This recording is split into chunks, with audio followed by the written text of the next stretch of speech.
Hello વિદ્યાર્થી મિત્રો, વિદ્યાન વિવિધ ધર્મેન્દ્ર ઠક્કર યુટ્યુબ ચેનલ હું ધર્મેન્દ્ર ઠક્કર આપ સૌ વિદ્યાર્થી મિત્રોનું ફરી એક સ્વાગત કરું છું. વિદ્યાર્થી મિત્રો, આજે આપણે જે ટોપિકનો અભ્યાસ કરવાના છીએ એ તમારા ધોરણ 11 નો અર્થશાસ્ત્રનો ભાગ છે. પણ હું એટલો તમને કહી દઉં કે ધોરણ 12 ની અંદર વાણિજ્ય વ્યવસ્થાન સંચાલનની અંદર ફરી પાછું આવવાનું છે. તેમજ તમને ધોરણ 10 ની અંદર પણ આ ટોપિક આવી ગયો છે. એ માનો ટોપિક છે જેનું નામ છે ઉદારીકરણ એટલે કે લિબરલાઇઝેશન.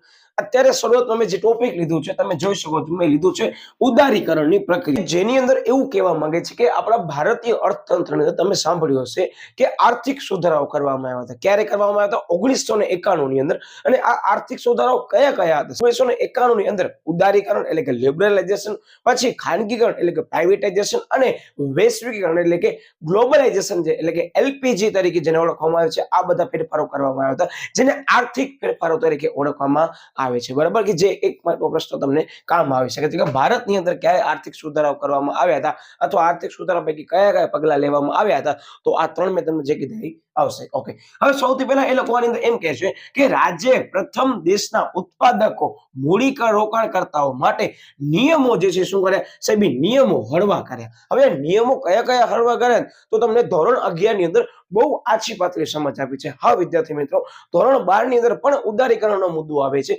એની વિસ્તૃત સમજૂતી બહુ સરસ મજાની છે, પણ કાંઈ વાંધો નહીં. આપણે અત્યારે અહીંયા 2 માર્ક અથવા 3 માર્કને ધ્યાનમાં લઈ આ પ્રશ્નને ટાર્ગેટ કરવાનું છે, કારણ કે ધોરણ 12 ની અંદર થોડીક સમજૂતી જે છે તમને વિસ્તૃત આવવાની છે. તો કાંઈ વાંધો નહીં, જેટલી આપણને અહીંયા આપી છે એટલે આપણે લઈએ છીએ. શું કહે છે કે વિદેશી મૂડી રોકાણકારો માટે જે છે એ પ્રવેશની છૂટ આપવામાં આવી. બરાબર, હવે આજે છૂટ આપવામાં આવી વાક્યરચના કંઈક એવી છે. ખરેખર આપણે વાક્યરચના જોવા જઈએ તો કે વિદેશી રોકાણકારો જે છે એને ભારત દેશની અંદર જે રોકાણ કરવાની હતી પહેલા મર્યાદાઓ હતી ઘણી બધી. એ જે મર્યાદાઓ હતી રોકાણની એ ઓછી કરી, મતલબ કે રોકાણ કરવાની જે છે વધારે પ્રમાણમાં છૂટછાટો આપવામાં આવી છે. એને ધ્યાનમાં લઈ યસ ઉદારીકરણને ધ્યાનમાં લઈ વિદ્યાર્થી મિત્રો, આ ઉદારીકરણના કારણે અર્થતંત્રની અંદર અર્થશાસ્ત્રને ધ્યાનમાં લઈ કયા કયા બાબતોની અંદર પરિવર્તનો આવ્યા હતા તેની આપણે અહીંયા ચર્ચા કરવાની છે. બરાબર, એને ધ્યાનમાં લઈ આ મુદ્દો આપણે લીધો છે. એટલે કદાચ ભૂલથી જે વિદ્યાર્થી મિત્રો ધોરણ 12 નો ટોપિક સમજી આવ્યા છે તેમને રિક્વેસ્ટ છે કે આપણી ચેનલની અંદર ધોરણ 12 નો પણ વિડીયો મૂકી દીધેલ છે. આ ધોરણ 11 માટે કરી બનાવવામાં આવ્યો છે, કારણ કે મુદ્દો એવો છે કે મે બી ઘણા વિદ્યાર્થી જે છે થંબનેલ જોઈને સીધો આવ્યા હશે કે યસ આ ઉદારીકરણનો મુદ્દો છે, પણ ધોરણ 12 નો નથી, ધોરણ 11 અર્થશાસ્ત્રનો છે એટલો હું કહી શકું. અને ધોરણ 10 ની અંદર તમને આવી ગયો છે એ ટોપિક માનવા ટોપિક છે. બરાબર, ઓકે યસ. પછી શું કહે છે કે આર્થિક નીતિઓનું જે છે એ પરિવર્તન કે જેને આર્થિક સુધારા તરીકે ઓળખવામાં આવે છે તેનો અમલ કરવા માટે કરી વિદ્યાર્થી મિત્રો ભારતીય સંસદે નીચે મુજબના કાયદાઓમાં પરિવર્તન કર્યા છે. શું કહે છે કે આર્થિક નીતિઓની અંદર પરિવર્તન આવ્યું, જેના કારણે આર્થિક સુધારા તેને ઓળખવામાં આવે છે. યસ સાહેબ, કે આર્થિક નીતિની અંદર પરિવર્તન આવે છે જેને આર્થિક સુધારા તરીકે ઓળખવામાં આવે છે. આ આર્થિક સુધારાની અંદર કેટલાક કાયદાઓમાં પરિવર્તન આવે, અને આ કાયદા વિદ્યાર્થી મિત્રો one of the most time છે કે કદાચ આ ક્વેશ્ચન 2 માર્કમાં નથી આવતો ને તો મારી દ્રષ્ટિએ આ ક્વેશ્ચન 1 માર્કની અંદર પણ આવી શકે છે, અથવા 3 માર્કની અંદર મેં તમને ધ્યાનમાં લઈને જ સમજૂતી આપી છે. ઇટ મીન્સ કે આનામાં હવે જે બ્લુ પેનથી મેં બધી વસ્તુ નોટ ડાઉન કરાવી છે એ ખાસ ધ્યાનપૂર્વક યાદ રાખવી પડશે.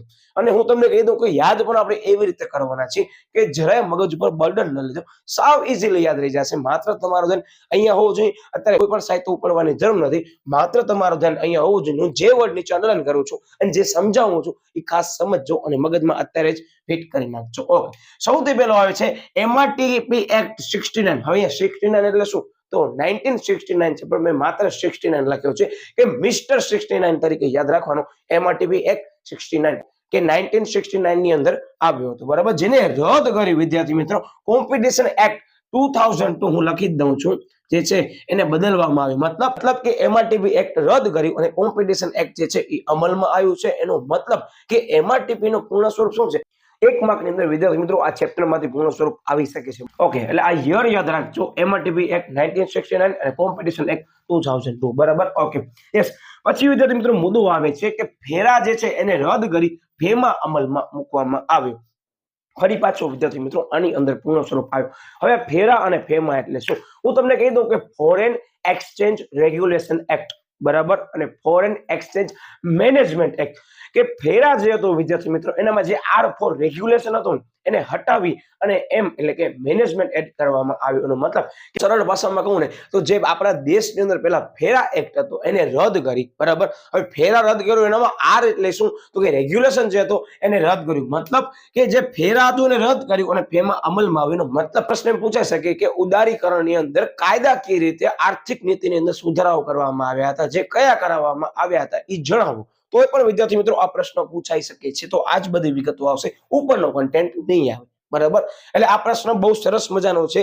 Okay, yes. પછી શું આવે છે કે જ્યાં જાહેર ક્ષેત્ર કે સરકારે જે આરક્ષિત કરેલા હતા એ ક્ષેત્રોમાં વિદ્યાર્થી મિત્રો ઘટાડી અને એની સંખ્યા 3 કરી નાખી અને નાના પાયાના જે છે ઉદ્યોગો માટે મૂડીરોકાણની મર્યાદામાં વધારો કરો. અહીંયા નોટ ડાઉન કરજો કે જે નાના પાયાના ઉદ્યોગોની અંદર પહેલા મૂડીરોકાણ કરવા માટે કરી અને સરકારની પરવાનગી લેવી પડતી જે લિમિટ હતી વિદ્યાર્થી મિત્રો એ લિમિટ બધી જે છે એ દૂર કરવામાં આવી. એનો મતલબ કે તમે હવે એક ક્ષેત્રોની અંદર જે 3 ક્ષેત્રો રાખ્યા હતા એના સિવાયના દરેક ક્ષેત્રોની અંદર વિદ્યાર્થી મિત્રો તમે મૂડીરોકાણ કરી શકો છો. એને ધ્યાનમાં લઈને જ વિદ્યાર્થી મિત્રો જે અમુક ઔદ્યોગિક ક્ષેત્રોની અંદર પરવાના પદ્ધતિ હતી એ પરવાના પદ્ધતિ છે એ ઓછી કરવામાં આવી અને એના નિયંત્રણો ઘટાડી દેવામાં આવે. અને પછીનો મુદ્દો પણ ઈ જ આવે. જો યસ, હવે આ છે વિદેશી રોકાણના સંદર્ભમાં શું કહે છે કે વિદેશી મૂડીરોકાણની મર્યાદા ઘટાડી અને આપમેળે પરવાનાની જોગવાઈ કરવામાં આવી. મતલબ કે વિદેશી રોકાણકારોને આપણા ભારત દેશની અંદર રોકાણ કરવા માટે કરી સૌથી પહેલા જે પરવાનો લેવો પડતો અમુક ક્ષેત્રોની અંદર જે વર્તમાન સમયની અંદર તેમજ અર્થતંત્રની અંદર 1991 બાદ આ બધા ક્ષેત્રો જે છે એની અંદર પણ વિદેશી લોકોને મૂડીરોકાણ કરવાની જે મર્યાદાઓ હતી એ ધ્યાનમાં લઈ અને પરવાનો લેવો પડતો હતો. એ પરવાના જે છે આપમેળે છૂટ કરી દેવામાં આવી. મતલબ અહીંયા શું કહેવા માંગે છે કે તમને જસ્ટ ફોર એક્ઝામ્પલ કહું ને તો આપણા ભારત દેશની અંદર જે છે એ વિદેશી રોકાણકારો જે છે રોકાણ કરે છે એ મુખ્યત્વે 2 રીતે કરે છે. એક ફોરેન ડાયરેક્ટ ઇન્વેસ્ટમેન્ટ અને બીજું આવે છે ફોરેન ઇન્સ્ટિટ્યુશનલ ઇન્વેસ્ટમેન્ટ. આ 2 પ્રકાર છે. બરાબર, હવે આ બેમાં તફાવત શું કે ભારત દેશની અંદર જે છે એ વિદેશી રોકાણકારો સીધો ભારત દેશની કોઈ કંપનીના શેરની અંદર રોકાણ કરે છે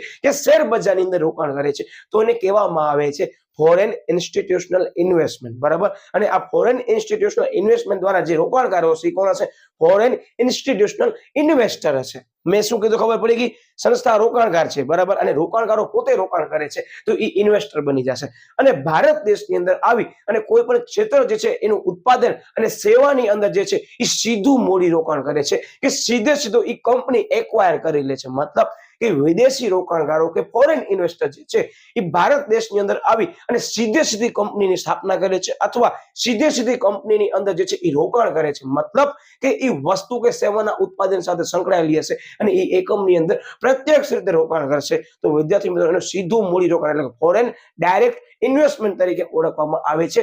આ મેં તમને મુદ્દાની સમજૂતી લીધી છે એ તમારા ચેપ્ટરના ભાગરૂપે જ છે. તમે પેજ ટર્ન કરશો એટલે તમને આ જોવા મળશે કે એફડીઆઈ અને એફઆઈઆઈ. બરાબર, આ 2ની સમજૂતી આપો તો આ 2ની સમજૂતી મેં તમને અત્યારે આપી દીધી છે. બંનેમાં માત્ર એક જ તફાવત છે કે એફડીઆઈ છે એ ભારત દેશની ઉત્પાદન પ્રવૃત્તિ અને સેવાની પ્રવૃત્તિની અંદર સીધું રોકાણ કરીને એક્ટિવિટી કરવાની છે. મતલબ કે હું અત્યારે એમ સમજી લો મારી કોઈ કંપની ચલાવું છું અને વિદેશી રોકાણકાર મારી કંપની લઈ લે છે અને એનું સંચાલન પોતે કરે છે અને એ એક્ટિવલી પાર્ટિસિપેટ કરે છે. એનો મતલબ કે કંપની પણ ચલાવે છે અને જમીન ખરીદે છે, વસ્તુનું વેચાણ કરે છે તો એને કહેવાય એફડીઆઈ કે વિદેશી કંપની ભારત દેશની અંદર કરી વેપાર કરે છે એ. બરાબર, ઓકે. અને ભારતીય દેશની કંપનીની અંદર વિદેશી રોકાણકારો માત્ર શેર જ ખરીદે છે અને શેરની અંદર રોકાણ કરે છે તો એ થઈ જશે ફોરેન ઇન્સ્ટિટ્યુશનલ ઇન્વેસ્ટમેન્ટ. અને એ રોકાણ કરનારા સંસ્થાની અંદર જે વ્યક્તિઓ છે એને કહેવાય ફોરેન ઇન્સ્ટિટ્યુશનલ ઇન્વેસ્ટર. બરાબર, આ માત્ર મેં તફાવત એટલે તમને અહીંયા સમજાયો છે કે ઘણા બધા વિદ્યાર્થીઓને આ ઉદારીકરણની સાથે સાથે પણ એ મુદ્દો અહીંયા કવર થઈ જાય. એટલે આજે મેં ચર્ચા કરી છે એ બીજો ક્વેશ્ચન આ ચેપ્ટરનો જે છે એ જ છે. બરાબર, પણ વચ્ચે મને આ શબ્દ આવ્યો ને મને એક મોકો મળ્યો છે એટલે મેં તમને સમજાવી દીધો છે.